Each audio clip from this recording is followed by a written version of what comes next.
Welcome to the Endless Honeymoon Podcast. It's Moshe. And Natasha. The inevitable day has come. The exciting time that everybody's been looking forward to on the podcast is about to begin, starting tomorrow. It's Camping Eve. I am taking Natasha on another whirlwind RV off-grid camping trip with our daughter, and she could not be, Natasha, I'm saying, could not be more excited. Right, Tosh? I thought you were going to say our kid could not be more excited. She's pretty excited, but honey, I've got a surprise for you on this trip. What? Do the letters BLM mean anything to you? Bureau of Land Management? Yes, and Black Lives Matter. We never want to forget that. But Bureau of Land Management, dispersed camping, that's what we're doing the entire time. It's going to be nothing but outlaws, methamphetamine. No. It's going to be real fun. And I brought some bear spray. I went to REI today, and I brought bear spray to ward off any bears. So you got nothing to worry about, honey. And I'm bringing a machete. No, don't bring a machete, I'm bringing Moshe. a machete. Of course. What good is having a machete if you don't bring it on your unbelievably dangerous camping tour? Oh, my God. Listen, nothing death-defying is going to happen, but I can almost guarantee Natasha will request a hotel at some point on this 2-week trip. Yeah, that's kind of a long time, Moshe. We're going to Mount Lassen. We're going to Ashland. We're going to Bend. We're going to Umpqua. We're going to Crater Lake. We're going to Brighton Bush Hot Springs. And then finally, you'll see us in Portland at our sold-out show. It's going to be great, Tosh. I'm excited. Are you really? Yeah, kind of. You know what I'm excited about? What's that now? Boning in the van. That is probably not going to happen. Just bone me once. Just bone me once. Listen, we'll figure it out. Bone me in the van like Dr. Bronner's. Like that surf van guy, you know? Or like an Eskimo, you know? Where the kids would be asleep in the seal fur. They wouldn't even be noticed what mom and dad are doing late at night in the igloo. Right. It must have been what had to... Right. People slept in tents. That's right. We're headed to the Pacific Northwest, not as far as the Eskimos and the Inuit, but I think in honor of those people, we should do a land recognition and bone in the van. All right, honey. Well, listen. Will you give me a HJ in the V? Please, Natasha. I'm so horny. Listen. Please. I really feel put on the spot right now. Okay. Will you give me a slight French in the green room of our sold out show starring Nick Thune? Yes. In Portland. Just a for slight, sure. Just a peccary Frencher. I could definitely do that for you. You got any other updates, Miss Tosh? No, I'd like to get to the calls because... Sorry, honey. I interrupted you. Go ahead. Well, because I think someone's waiting in the line. In the wings? On the line, yeah. Can I say I have an update? Oh, okay. I went to Chicago this last weekend, and I gotta say, I wasn't able to stick around after the shows for various reasons, but the y'all came through. It was about as much fun as I've had on a weekend of comedy in quite a long time. If you weren't there, you funked up and you missed out. Well, listen, I'm glad you had such good shows in Chicago. Yes, not only did I have a great show in Chicago, but you had a great movie premiere at Tribeca. That was fun. Yeah. Well, you want to tell them what happened? With Bobby? Oh, I thought you were going to say when we saw Sharon Stone in the lobby. Oh, we should tell them what happened with Sharon Stone in the lobby. I was going to make a joke that you fucked Robert De Niro at the Tribeca Film Festival, and I completely forgot about the fact that, yes, we did bump into Sharon Stone in the elevator, and she was definitely on speakerphone talking about narcotic pills. And then we were in the elevator with her, and then she looked over and she's like, no. And she put it off speakerphone and then kept going No, she was losing service in the elevator. No, she was not trying to conduct her drug deal while two people that she had on speakerphone for some reason. Imagine being that famous. Imagine being so famous. You're like, can I get some Coke? Yeah. Oh, hold on. Some people stepped into the elevator. Let me take this off speaker real quick. I didn't know who she was. And then Natasha, when you complimented her jacket, did you know who she was? I mean, the jacket is what first caught me, and it was just so beautiful that I just followed it into the elevator, and I was just kind of in awe of it. Then I looked up at her face, and I was like, oh, it's Sharon Stone. That's making it sound like we were stalking her. We were going to our hotel room. No, I know, but I'm just saying. And I don't want I liked the jacket. I don't want to point out our privilege here on the podcast. I don't want to alienate people, but yeah, it is true that the hosts of the Endless Honeymoon podcast do stay in the same hotel as Sharon fucking Stone. Yeah, we do. Or we did that night. Anyway, then Natasha said, I love your jacket. And she said, thanks. And walked directly into her, cutting her off to get out of the elevator. But it was our floor. Yeah, it was our floor. And then she kept looking at us, thinking that we were following her like we were the paps. But you know what? We're not paps. We're celebs. Well, listen, Moshe. A lot of sightings in New York. A lot of Endless Honeymoon podcast fans giving us shouts out in the streets. Oh, yeah. My daughter said to me, we were going in the subway. She goes, Mom, you have all these friends here you didn't even know you were going to see. That's right. Because people will be like, Natasha. Hey, Natasha. You know who those friends are? Endless honeymooners. They're you. Endless honeymooners. Yeah. We should call them honeymooners. I think we do. Oh, okay. But they're you listening right now. They're you. You came through to Chicago. You stopped us in the streets of New York. You helped Sharon Stone get Percodan. Life is good. Okay, now can we take our freaking call? Calls? Yeah, honey. Let's do it. Thanks. We're going to speak with Alexandria in New York, the home of all of our fans and Sharon Stone. Yo, what's good? Oh, wow. You really are from New York. No, I'm not from here. I live here. It's different. I know. Just talking about I'm like, huh, wow. I didn't even know we had a real native over here. It's Yo, to you too. Middle school, it was crazy. In middle school, that's what did it to me. Alexandra, we just were in New York, and we must have missed you. Yeah, it's a shame. You should have swung by. You saw that show. How was the show? Which show? Sweeney Todd? Yeah, that one.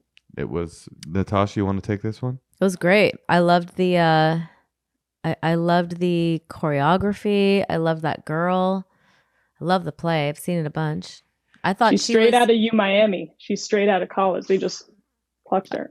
Well, she was honestly maybe better than Angela Lansbury and Patti LuPone. Which is kind of crazy. She was pretty great. I just will say to the listeners out there, if you haven't, okay, you ready for me to say? Oh, Annalee Ashford, that's her name. You ready for the most snobbery I have ever displayed on this podcast? Sure, honey. If you haven't gone to a Sondheim show in person, you're doing yourself a disservice. Even if you're not into musical theater, it's like Sondheim is like Mozart or Bob Marley or Coltrane. It's like there's a master and then there's everybody else. And he's the master of musical theater. There's nobody even close. What do you think? And the lyrics are so beautiful and powerful. And, you know, I just think that, and like Josh Groban could like really sing the score. So it was just really beautiful to see it. What do you think of Sondheim, lady? Sondheim fucking slaps. He slaps hard. Great. He slaps so hard. Mm-hmm. He tugs at the heartstrings, but he's got that dose of reality too. Yeah, he's got it all. Sondheim. You're talking to a theater kid actor, so. Well, we knew that. We knew that when you were like straight out of Miami. We didn't know we were doing deep trivia on Annalee Ashford. Sorry. No, Sondheim slaps for sure. Sondheim slaps. I think you just named our episode. I'm not even supposed to say that on the podcast, but I do believe I can't imagine we'll beat that. Wait. So tell us what your problem is. Yeah, because you know what else slaps? Our advice. Oh shit. Yeah. Okay. I'd be okay. Can I read my question verbatim? Yeah, do it. Is that all right? Because there's a lot that goes into it. Do it in iambic pentameter, nerd. Blah, blah, blah, blah, blah, blah. All right. I can't believe your producer didn't just hand this to you because I wrote this well. It was meant to be read. I got to be honest with you, Alexandra. Our producer is currently on drugs with Sharon Stone. I'm not even kidding. She She is the least professional person I have ever interacted with in my life, so I'm not surprised. Wow. We haven't heard from her in months. Wow. I didn't mean to throw her under the bus like that. Sorry. No, She forget might it. literally be under a bus. Okay, word. All right, well, let's hear it. Let's hear this staggering work of heartbreaking genius. How do I finagle a fingie in the butthole? My BF doesn't think it would feel good. Parentheses, my finger, his butthole, and vice versa. I don't want to push anyone, but how can I open this conversation without him joking about farts? This is great. Love it. Love the question. Love the spirit of it. Love where you're coming from. Has he joked about farts before? Like, how do you know that's where he's going to go and that he's not open to it? We've been dating we've been dating 4 years. So I know that he loves farts and would associate his butthole with mainly farts as opposed to sex. Let me ask you. Yeah. I got some questions. Have you ever? Sure. How is it when you? I mean, it's cute phrasing, but the problem is in the word finagle. It's like, yeah. How are you bringing this up? Like, are you doing it in a joking way? It's something you truly desire, but you feel uncomfortable making a sincere request, so you're like making it funny, which gives him an off ramp to never take it seriously. You know what I'm saying? How are you? Pretend it's me. And how are you bringing it up? Well, first of all, let me say that my question that I just read, that was more of like my Ask Amy title that I expected to be published in the column. But, but everything is information, right? Like, my sincere question is, how are you bringing this up? Because I have a feeling you seem like a really funny person, and I have a feeling that we all feel awkward and uncomfortable asking for what we want in sex. So I have a feeling you probably bring it up in kind of a funny way. Am I right? Sometimes yes and sometimes no. Fingie in the, what was she saying? Fingie in the bum? Fingie in the bum? I think you beat your title. Sondheim slaps in the bum Listen, that could be a combo. I think that have you brought it up in a sensual way? I would say no. I would say no, not as of late. Because ever? Yes. And he just says I'm uncomfortable with that. Like for me, like no. But for me to upon him, his person, yes. And have you ever have you ever touched it without putting your finger into it? Yeah. Is he into that? I would say unclear. I would say unclear. Lack of information. How does he, if you press more, does he come hard? No. Yeah, if you physically press more, does he immediately just ejaculate? Or no, if you try to put it in a little further, does he say stop? Does he stop if I try pushing a little further? Well, don't put your finger in your mouth as you're thinking of this. Well, I'm just saying you could try to go further and see. You're suggesting don't talk about it, but just slip it in. Here's the thing. I would say that it's worth. I think it's worth a shot. I think it's worth a shot because he's very firm with his boundaries. Then you can at least get a gauge if he's like, because I remember I had a boyfriend once who I just accidentally touched it, and he was like, just so you know, I'm very uncomfortable with anything like that. You know, so I think that I wouldn't call me your boyfriend.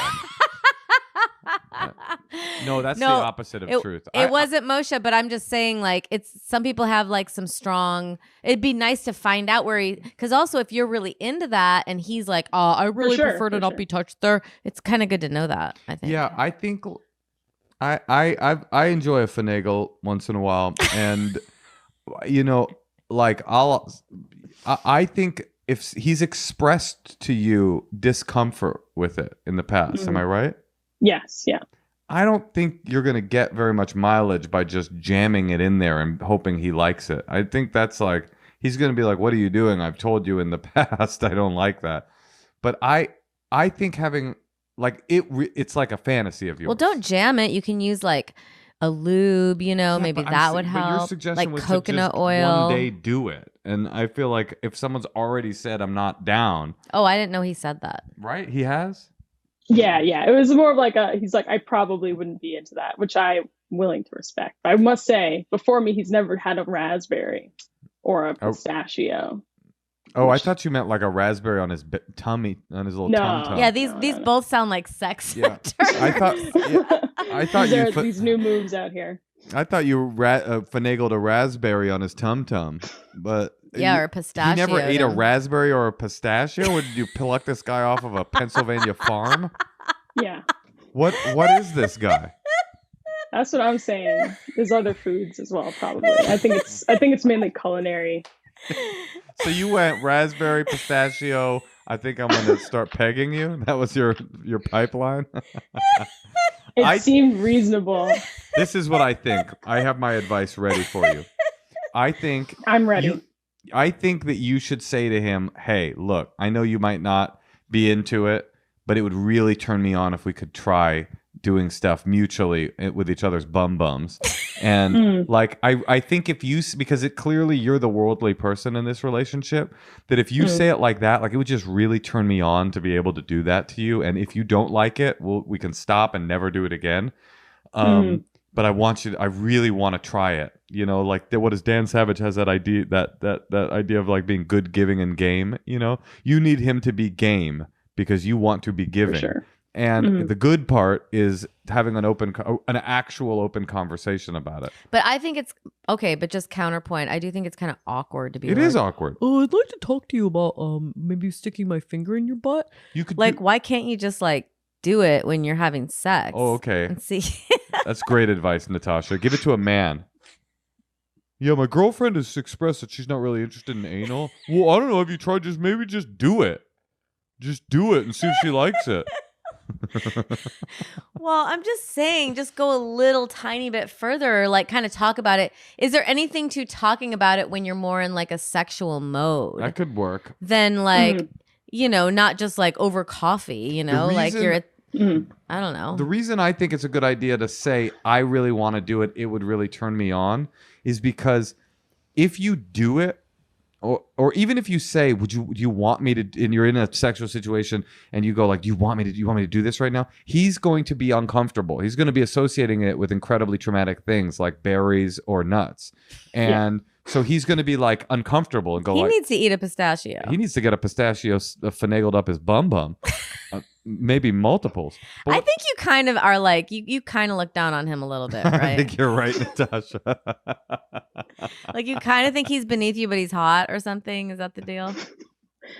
I just gotta feed him more berries. We'll see what happens. But I think like if you say like, I like what Natasha's saying, like, but not during sex. Maybe he does sound hot though. Maybe when you're when you're making out or something, when you're getting there and you just go, Right. you know what would really turn me on? I know we've talked about it before, but I really want to put a finger in your ass. Yeah, And just make it feel a little more sexy so you can like contact him like not in his cerebral moments or whatever. I know. And more like his like body or whatever. Another thing could be really fun is to call him gay if he isn't into it.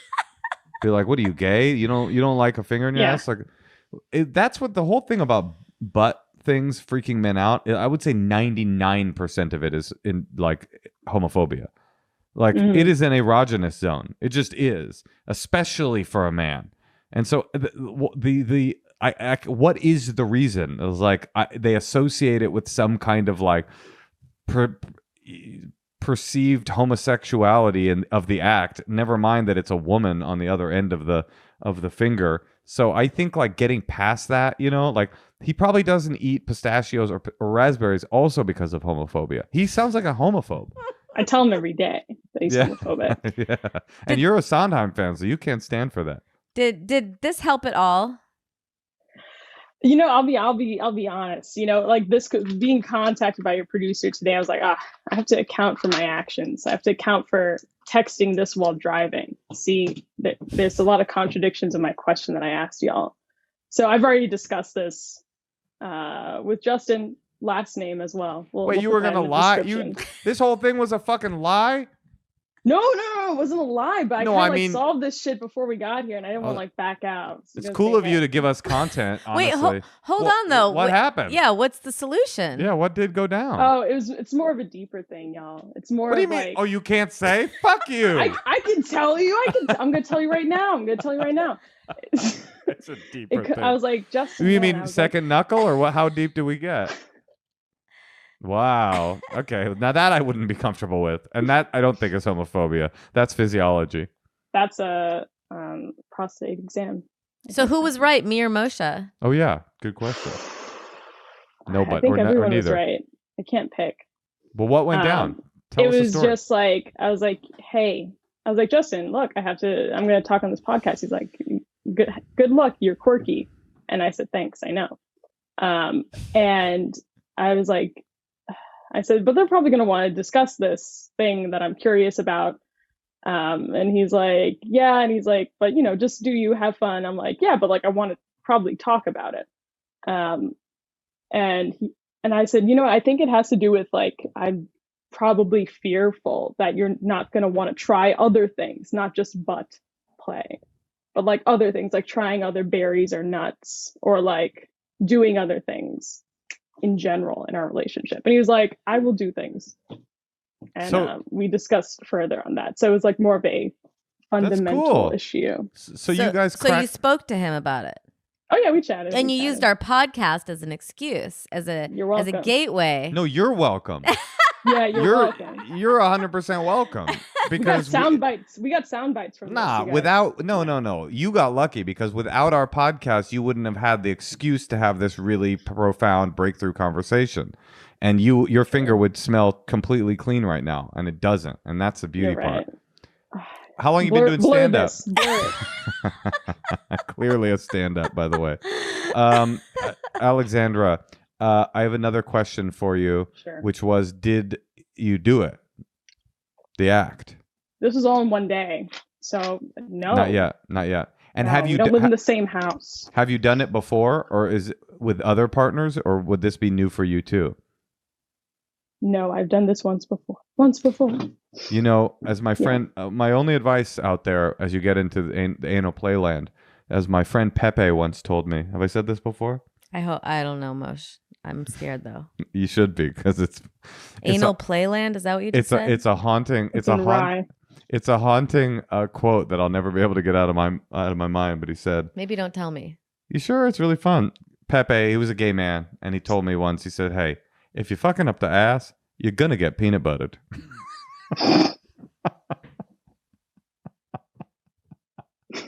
So shout out to Pepe wherever you are, and shout out to you as you go on your peanut butter journey. Yeah, use both. All right, you can open up for us someday. Okay, bye, hon. All right, peace out, guys. Have a good night. Goodbye. You're awesome. I gotta say, she was funny. She was very funny, and I think that maybe we were right. Well, what was cool about it was, even though the whole thing was a bit of a con, it was kind of cool that this podcast ushered her toward the conversation she knew she had to have. Mm-hmm. And without committing to Laura, wherever she may be in the Lower East Side with Sharon, she probably wouldn't have been able to have the courage to have that conversation. So listen, sometimes it be like that. Sometimes you set the goal, and then that is what allows you to walk to it. I like this. All right. Well, should we listen to some secrets, Moshe? I think that sounds like a great idea. Hey, Natasha, I hear you're asking for sexual favors to get out of tickets. I may not have performed anything, but I have gotten out of a ticket before when a cop pulled me over on the freeway. So he came over on the right side of my car, and when I opened up my glove box to grab out my title, a pair of like really pink underwear fell out, and immediately he turned bright red and told me to have a good day. I was speeding like 20 miles over the speed limit at the time. It was beautiful. I don't even wear underwear, but I keep a pair in my glove box now. So I don't know, maybe you all should try it, but yeah. She didn't even wear underwear. This lady is stone cold freak over here. I'm not surprised the cop let you go. Natasha, I have I don't want to change the subject from the secret, but it reminded me that I got a DM from a fan recently about a secret that someone, I think it was a secret that somebody, if not a call, I think it was a secret that someone left about their partner, like suddenly violently like lashing in bed. Do you remember that? No. She was saying that her partner, she had a good relationship, but all of a sudden her partner started like violently moving in bed while he was sleeping. Yeah. Anyway, this woman wrote in and she said, Moshe, hi, I'm a therapist, and the girl whose partner is violently moving at night needs a beta blocker like propranolol. It helps with nightmares, and trauma-related nightmares are often triggered with stress or transition. He should see a doctor. Anyway, you heard it from a real therapist. Get you a beta blocker. And let's hear another secret. Hi, you guys. Love the podcast. My secret is I got married last year, and on my marriage certificate, I had at the time decided to hyphen my last name and use my last name and then my husband's name, but I changed my mind and I don't want to hyphen or change my name at all. Such a hassle, and I don't want to do it anymore. So I'm just not going to do it. And I'm sure my husband will find out, but I don't know if he'll care, but I just don't want to change my last name. And for right now, it's a secret. I'm not going to change my last name, and I'm not going to say anything until it comes up. Okay, bye. I mean, I think you should own who you are and pick whatever name sounds better. And then just that should be your name. But no, because that doesn't make sense. Because he's a man. So she should take his last name. Because of his genitalia. I burn with resentment that you didn't take my last name. I do. You know who changed her last name? Fucking comedy legend Roseanne Barr. Knee Arnold or Knee Bar. The MMA move. You know, if she can do it, why couldn't you? Natasha Casher would have been nice. Sorry, Moshe. I want to own your body. I want to own your life. I want you to be my chattel. Miss Moshe Kasher. Oh, Mrs. Moshe Kasher would be really nice. Ms. Moshe Kasher? No, Mrs. Moshe Kasher. Mrs. Yeah, Mrs. Moshe Kasher. Listen, the only weird thing about that secret is that you're not going to tell your husband. I mean, why would you let this come out in the wash? I don't get it. When you sign a document, it's just like, why not just tell him, hey, I've changed my mind. It's just such a ridiculous idea to change your last name anyway.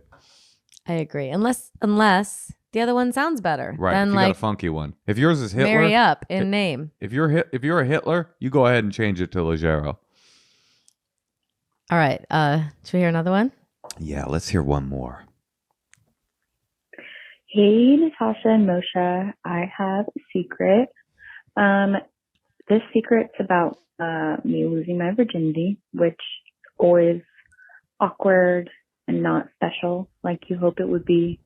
But you know, like most young teens, kind of like, are we doing this right? I thought, is there something wrong with me? Am I just like so tight? It's like not fitting in.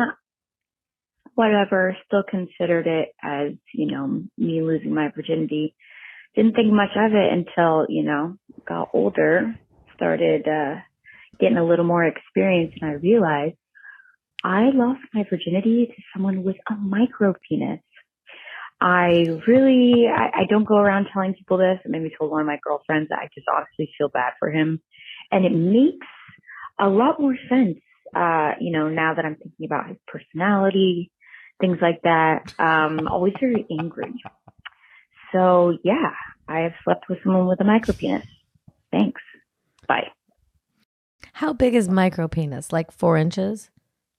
A micro is, I guess, I don't know. That's a good question. What is it, like a certain height?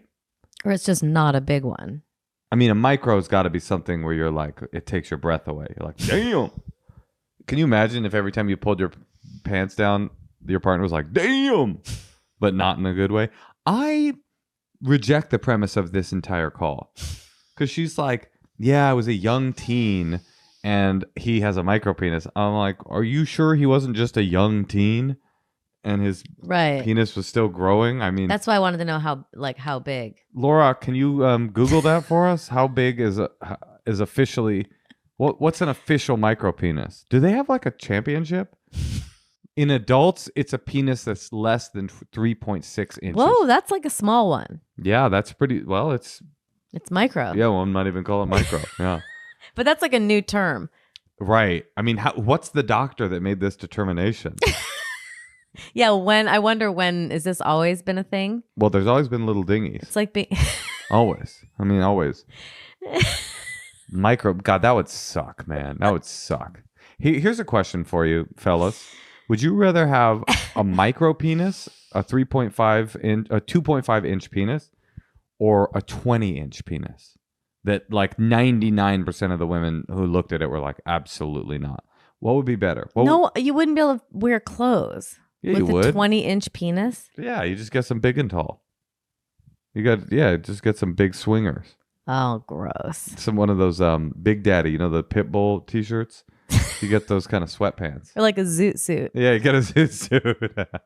And like shove all of you'd have to coil your penis around and Get a zoot suit and use your wallet chain to hold it back. I mean, yeah, fellas, answer that. Answer me that. Would you rather have 2.5 inches or 25 inches? Okay, Moshe, well, we have another caller on the line. All right, let's do another call. Okay, we're going to call Haley or Hallie. Haley. Gotta be Haley. In San Francisco.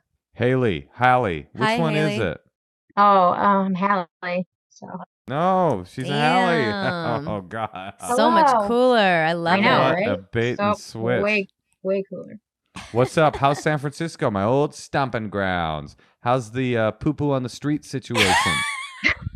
Well, I live in Presidio, so I don't see a lot of that. More coyote poopy, but yeah, Oh. it's rough. Yeah, well, they always say the coldest winter I ever spent was a human shit on my porch in San Francisco. How can we help you, Hallie? Oh, okay. Well, I love both of you.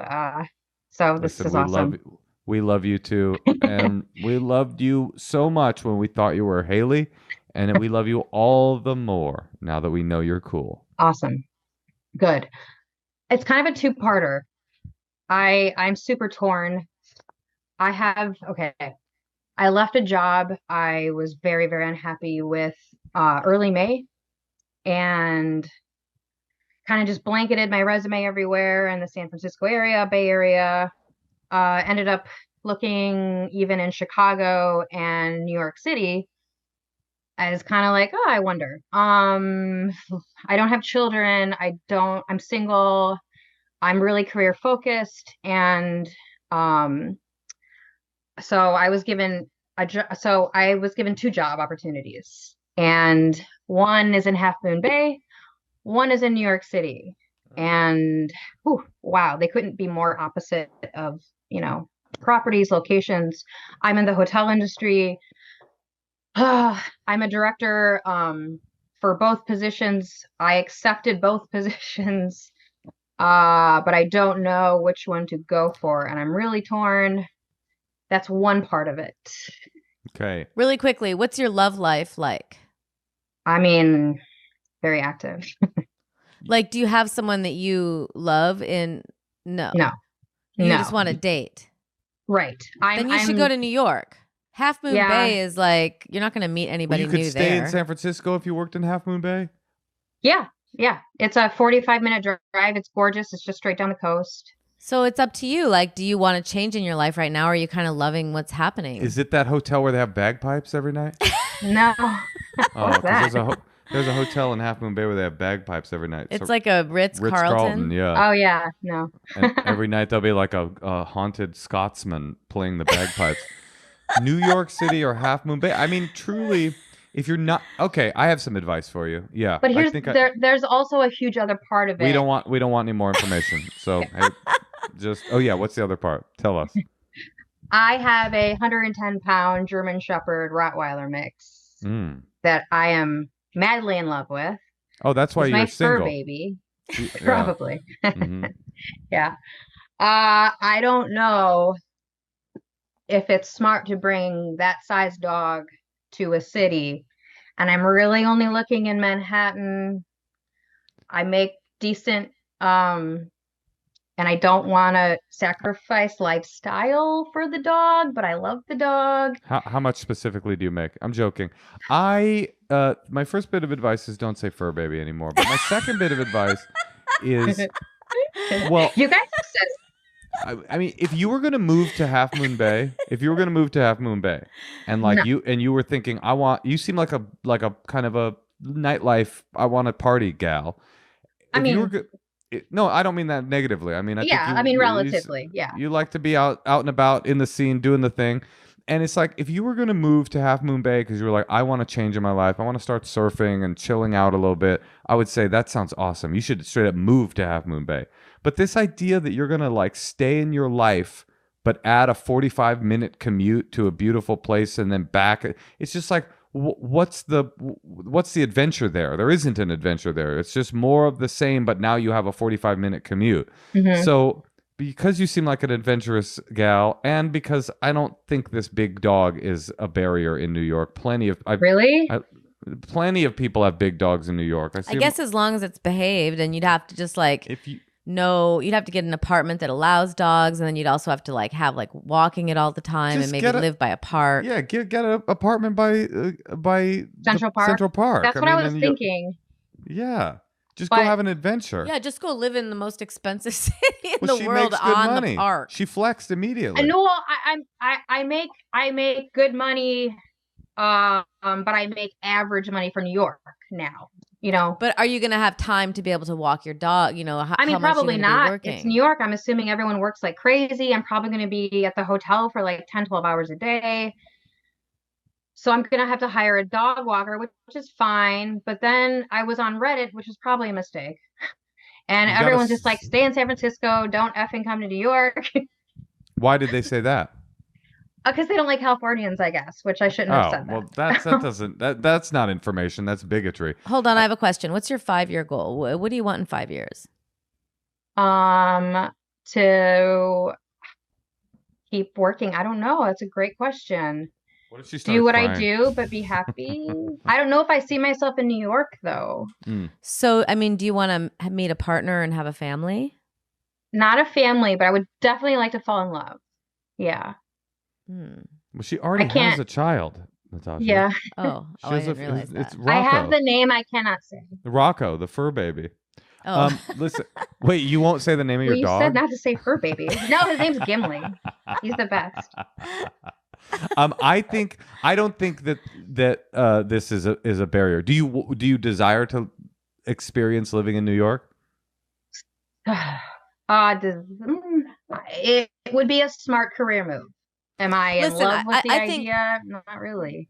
You're like listening to people online, you're listening to, you're like listening to all these external things and hearing about like what people are saying. And like, I think you need to just like check in with yourself a little bit and see what you feel like doing and where you feel like, are you sick of driving? Is there something you like about San Francisco? Are you sick of all the people you're dating there? And maybe you want to like jump into like the unknown. And I don't know. You just have to like ask yourself what you're in the mood for right now. I just don't know enough about New York to really do a deep dive. I can tell you. It doesn't sleep. The restaurants are open late. The pizza's thin. Listen, The there's a lot buildings of are tall. rats. There's a lot of rats, but And there's a lot to do, and it's really fun. Listen, okay, I have a few questions. And there's a lot of rats. Where are you from? Chicago. And how old are you? Wow. 37. 37. And so this might, but you still like to party and nightlifey and date around. I mean, I and like have to fun. go out. I like to experience restaurants. I like fine dining. I'm not calling you an alcoholic. I'm not a club person. I'm just saying you like to experience the fun and finer things in life. I'm like, this is probably, I was just in New York last week, and I will regret until I die that I never spent a period living in New York City. Really? And I mean, I'm fine with it because I love California, and obviously California is the most superior state to all the other states, every single one of them.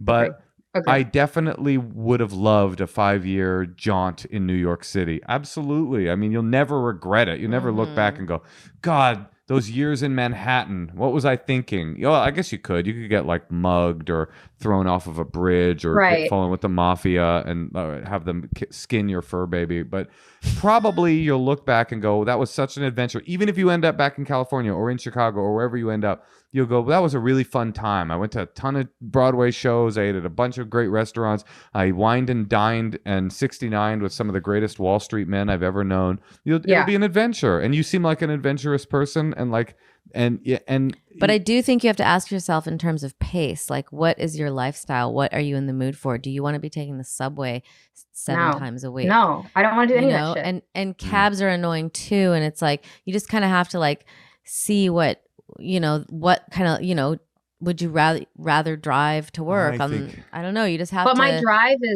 is gorgeous. Like it's okay. I now know. I now know what's up.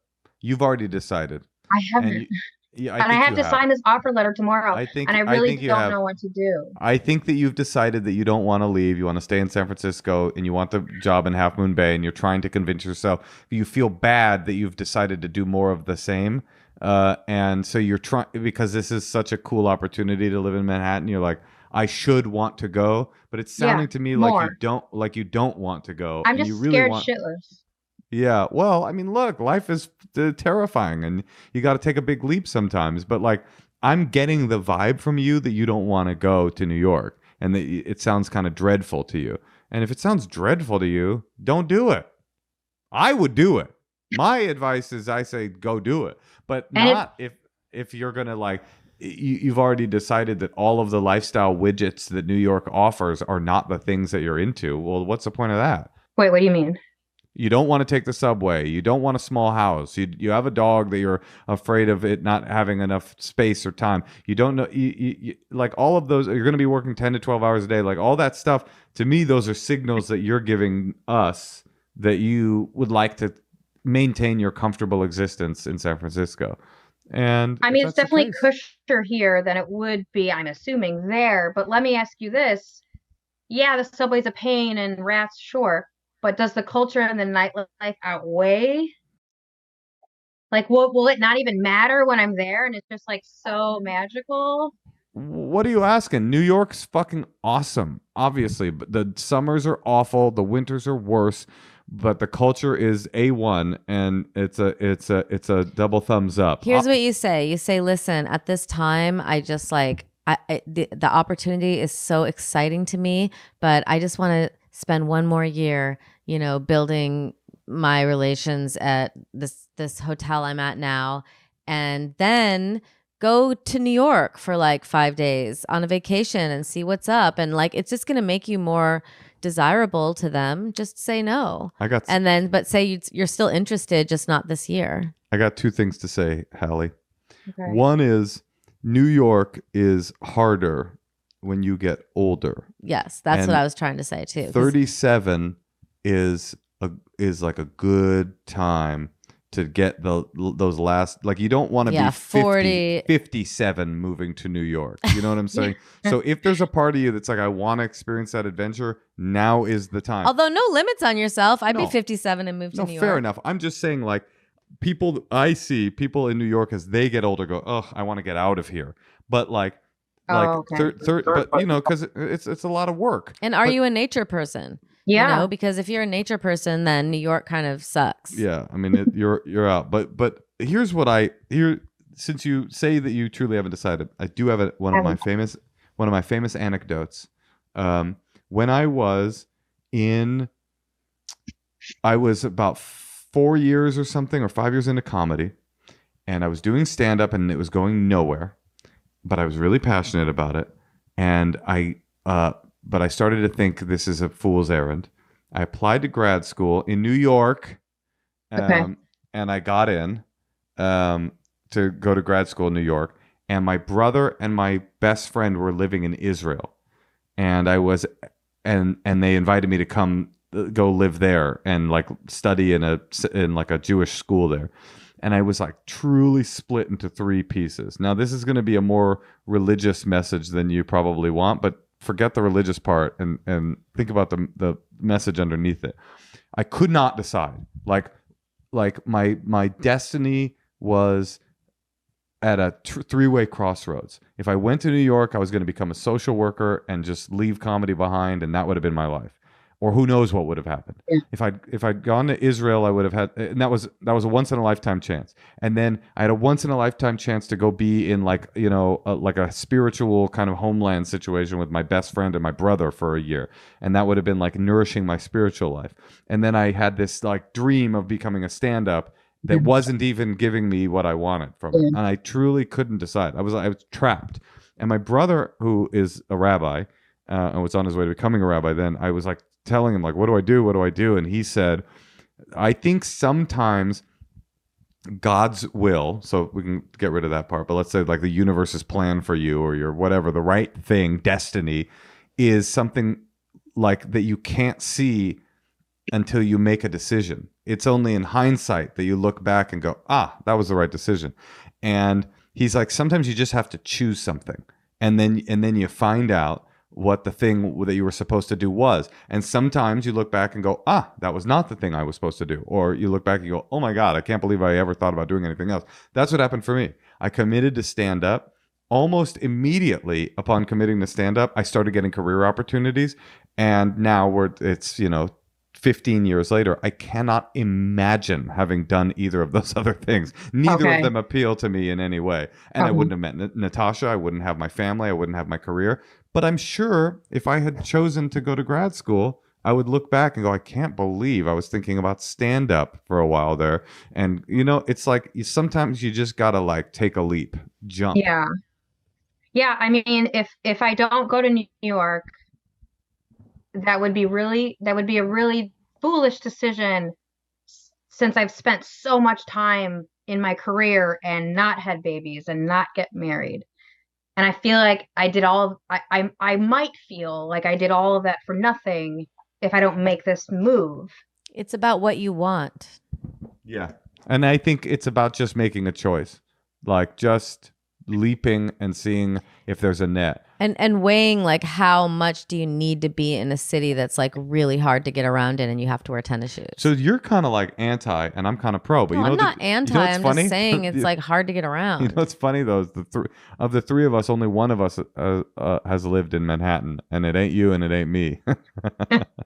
What's the dating life like there? Is it different than San Francisco or anywhere else completely? I think that's a question for another time. Because you got to get a guidebook, Haley. We don't know. It's the same. It's just people. There's people. Someone told me that New York was like the biggest hookup city like ever, and I just found that kind of odd. You'll find dick in or whatever you're into galore in New Actually, York no, City. I'm worried about her. Maybe you should stay in Half Moon Bay. I know. Maybe you should move to Half Moon Bay. It's just like, I don't know anything about New York. What is it like? I don't. I've seen Sex in the City. It's about it. New York City. It's a really famous place in America. I mean, I know what it is, but I don't know what it is, All right, listen, we want you to just make a choice. Yeah, you got to just decide. You guys can't make that choice. Yeah, I think you should go to New York. I think I'm going to. Yeah, there we go. Got her. I think you have to jump. I think I have to. Oh, and the net will appear. There's another anecdote. This one's much shorter. Okay, this is just a story from AA. That there was a guy fell off a cliff and he grabbed a branch, and he was like prayed to God. He's like, God, help me! And then he hears this booming voice from the heavens, my child, let go of the branch. And he's like, I can't let go of the branch. I can't. He's like, let go of the branch. And so he won't do it. And so he holds on all night. And finally the sun starts coming up. And then finally the sun is up and he looks down and there was a ledge underneath him the whole time. Sometimes you just kind of got to be like, all right, let's see what's out there. And listen, no matter what, you would grow there and it would build character and you might have a fun time.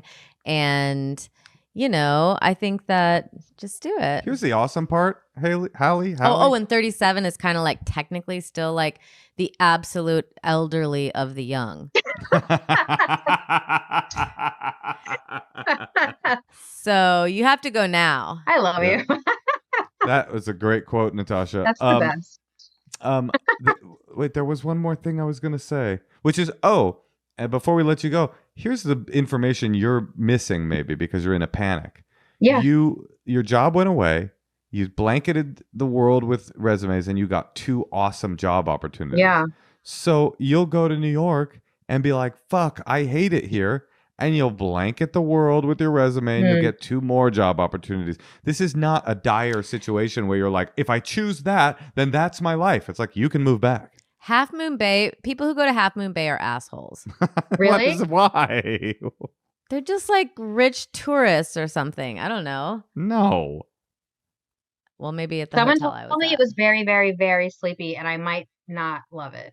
It's I'm super just saying sleepy. New York is everything. Yeah. You have access to everything. So if They're you're polar interested, opposite choices. Yeah, and But also if- there are no assholes in Half Moon in New York. Only in Half Moon Bay. And also, Moshe kept I've been living in California for 14 years, so like my city Go. edge is gone. Go, I'm gonna just go. cry. Everyone's gonna Move be to mean New York. to me. No, they say you have to leave California when you get soft, and then you move to New York, and then when you get too hard, you move back. I'll So t- then just keep going back and forth. They'll only be mean to you if you go up to people in the streets and go, "What's the dating life here in New York? What is this New York City I've heard? Just go, have an adventure. You clearly like adventure, so just go." We've decided for you. Yeah, Okay, move bye, to New York. Hallie. Okay. Move to Thank New you York. so Tell us much. Thank you. We wish you luck out there. I Bon appreciate voyage. it. Appreciate And it. fare thee well. Thank you. Well, Natasha, I think we nailed that episode to the She- fucking wall. Really wanted us to decide for her. Right, and then we were like, go to New York. She's like, I don't know. And then you were like, okay, go to Half Moon Bay. She's like, I think I'm going to go to New York. You know what? Half Moon Bay, I just feel like you could meet anybody in New York.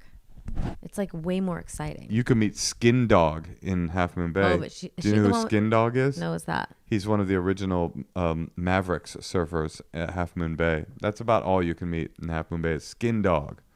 Listen, Half Moon Bay is a cool place, but it's where I would want to go retire. It's not where I would want to like live it up. And that gal seemed like she liked to live it up. Her and her fur baby. All right, Natasha, let's go get in the RV and drive into places even sleepier than Half Moon Bay. All right. And I'm looking forward to it. You know why? Why? Because I love you. I love you too.